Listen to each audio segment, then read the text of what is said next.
Alrighty, yo, what is going on, everybody? It's your boy, Mr. DDG94, back with another reaction video. Today, we're going to react to Tupac. What really happened to Tupac Killers? Without further ado, man, let's get right into it. This is my Music Vibe. They show love on the channel, so we're going to show love right back. Make sure you go subscribe to Music Vibe. Leave them a like and a subscription. Check them out. They make pretty dope content. They don't pay me for this. They just show love on the channel. So I'm going to show that love right back. So yeah, man, it's just going to about do it. So let's get right into it, shall we? Yeah, yeah. You know, he was like I was like a big fan of his. To me, he was like, I mean, when you say Tupac, he was like, you know what I'm saying, the Marvin Gaye rap to me.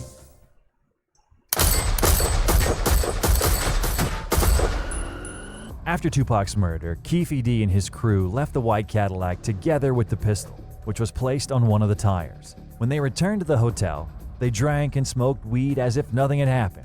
Yeah. Okay, they're moving some suspects. We don't know what's going on. Hopefully, Tupac Shakur is not there. Where is Tupac? We don't know. That's supposed to be the... Next day, after they had spent a fun night, they picked up the Cadillac, but the pistol was already gone. When they were heading home, Orlando told Keefe, "Don't tell nobody what happened, not even your mama. Don't say a motherfucking thing." Keefe agreed that it is best not to tell anyone about this. The streets were genuinely disturbed by the death of Tupac and questioned about what happened in Las Vegas, to which they answered with simply nothing. They didn't use the Cadillac for a few days before they decided to clean it up. They also decided to paint it to hide traces of the crime and to forget about the incident once and for all. However, it was already too late. The thing is that, as Keefe D says, MTV started airing mass news headlines with the title Keefe D's Nephew. All of this news came to light when Suge Knight mentioned Keefe D and Orlando Anderson in an article about Pac's murder. Keefe stopped checking the news and called Suge Knight a snitch. After Tupac's murder, shootings broke out in Compton after the Southside Crips were suspected of being involved in the rapper's murder. I think in the next 10 days, we had 3 people murdered and I want to say 11 shootings. Keefe claims that Suge Knight himself was involved in these shootings as he wanted to find Orlando. Keefe knew where the boss of Death Row was at, and he wanted to pay him a visit. He headed there with his men. One of them was dressed in a UPS uniform. They went up to Suge's studio, but he did not open the door. If he would have opened the door, it would have very likely been killed. I ain't gonna go into the detail like you try to get me waxed. Okay. Go ahead. The conflict with Death Row didn't die down. One day, policeman Reggie Wright Sr., who happens to be the father of Death Row's bodyguard, Reggie Wright Jr., paid Keefe D a visit. He was worrying about his son and told Keefe, "If you kill my son, you asshole, you will pay for it." After that, Keefe understood that he needs to be ready for everything, since, after all, people in Suge's circle was clearly in an aggressive mood.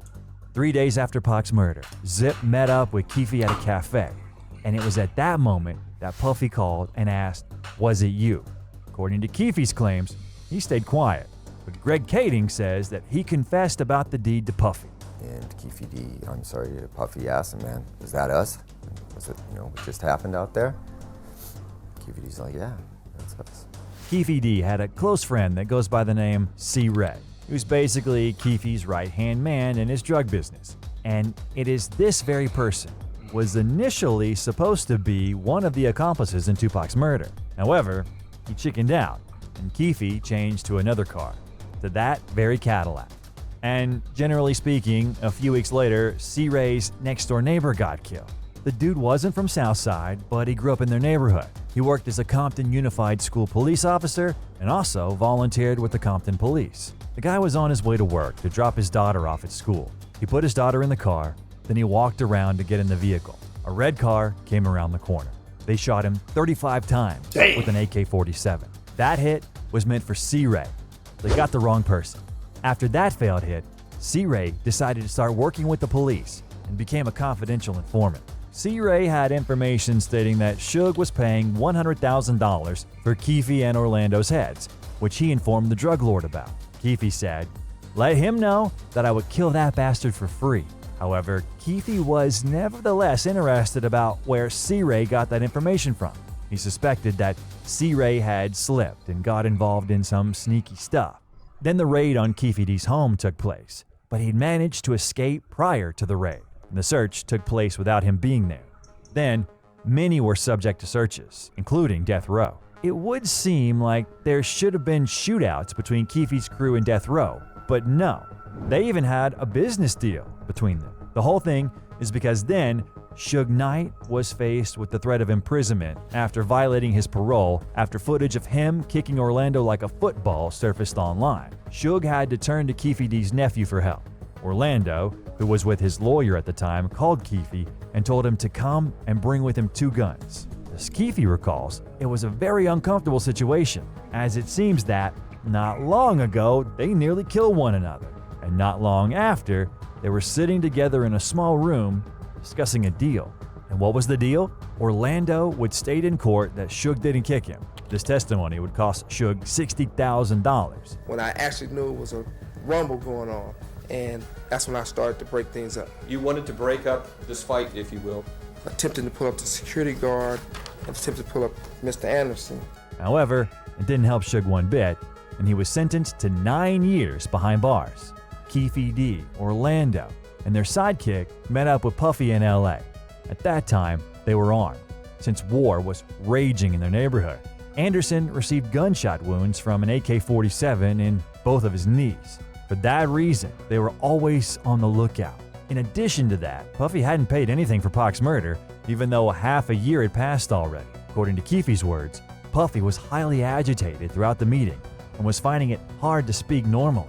He invited them to a party which was taking place the next day at the Peterson Automotive Museum after the basketball game. The next day, they met again. There, Puffy told them that there were many feds around and that it was best for them not to meet up. Keefe asked whether they needed his protection today because there were also Bloods at the party. Puffy refused, believing that the feds would have their backs. But unfortunately, that did not help protect Biggie at all. After Biggie's murder, many started suspecting Keefe D because they believed that he killed him because he wasn't paid for Pac's murder. While it is true that he was not paid, Keefe actually hung out with Biggie a few times, and Biggie and his circle were on good terms. Because of that, Keefe was subject to another raid, and they found an Impala car. Biggie Smalls was shot at from this very car model. However, at that time, every other celebrity had such a car in their garage, so the police couldn't find evidence that it was the same Impala. What's more is that it was of a different color. However, they were still able to throw Keefe in jail after listening in on his phone calls where he discussed selling cocaine, and he was caught red-handed. Damn. At that time, Keefe was on the run, but the police already knew everything from C-Ray. They knew that Keefe was acquainted with Puffy and Zip, and so on. Keefe was devastated that he was turned in by a close friend. He was sentenced to 6 years behind bars, and during the time of his sentencing, Baby Lane, aka Orlando Anderson, died in a shootout. He was with his friend Michael Duro next to a car wash, where they met 2 guys who owed them money. In the end, Orlando pulled out his gun and fired at one of them. Orlando was fired at in return, and then Michael shot at the guy who shot at Orlando. And in this shootout, 3 people had died. Orlando died on the spot. Michael lived, but he was arrested and received a life imprisonment. Damn. During that time, Lane founded his own label company under the name Success Records, and you can even find a cover for his album online. In a cold sweat, I shouldn't do it. But see, my seeds needs a new fix. I take the consequence if I'm caught up with the substance. Let's talk a little bit about Big Dre, who happens to be one of the main suspects of those who shot at Tupac. After all, he was sitting with Orlando in the back seat where the fatal wounds were shot from. He founded his own label company and even released an album which includes famous rappers. The most interesting part is that the name Snoop Dogg appears on the record. That's quite the news, guys, and it seriously took me by surprise. Who would have thought that one of Tupac's killers features in his album none other than Snoop, who was Pac's friend? And the description of the album says the following: this album is dedicated to all the fallen soldiers. And in this list, we can find the name Baby Lane, aka Orlando Anderson. So it happens that Snoop took part in an album that was dedicated to Orlando Anderson. What a discovery. Big bosses, 100,000 we tossing up.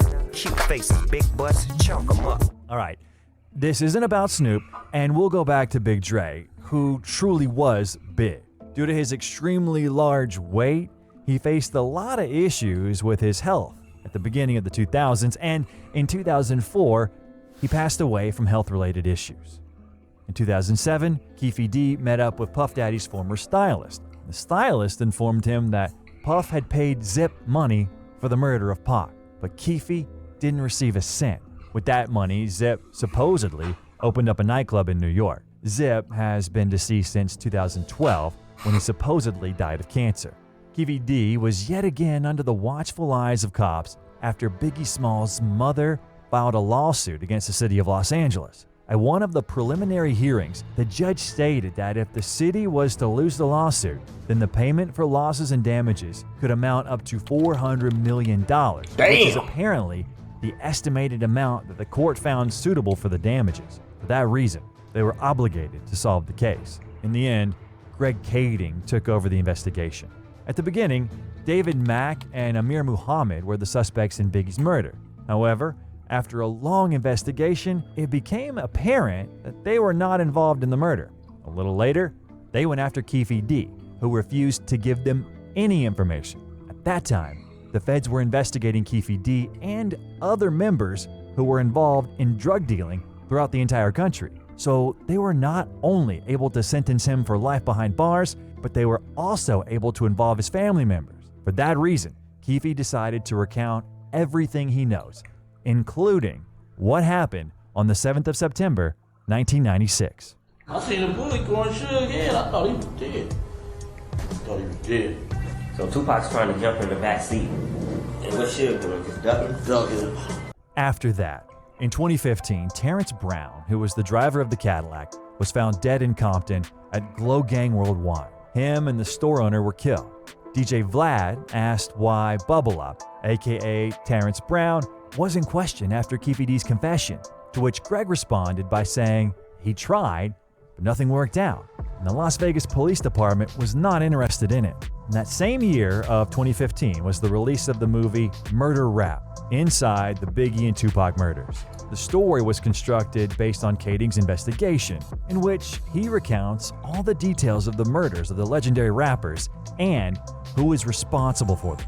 Keefe D then released his own book, where he talks about his life and about the music industry, how he got to know Diddy, and so on. And he began giving interviews to various YouTube channels in which he mentioned that he regrets getting involved with the boss of Bad Boy Records. He also regrets getting involved in drugs and taking part in Tupac's murder, even though he thinks that Pac got what he deserved, because no one can lay a finger on his family. I told you I beat 3 of the baddest entities in the world. United States government, fucking cancer, and the streets. But, as we all know, not long ago, revenge took place. And on the 29th of September 2023, Keefe D was arrested.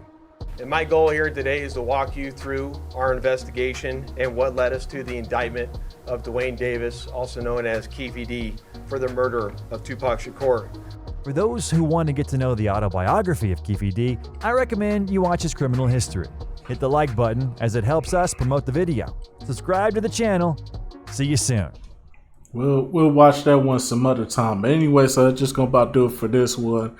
I will see you on the next video, man. We trying to figure this out, bro, because as Pac fans, bro, we need closure. For real, bro. We need closure, bro. It's been almost 30 years, bro. We need closure. The family needs closure. We need closure. So yeah, man, that's just gonna about do it for this one, man. Hopefully we find out more soon. Until then, peace out.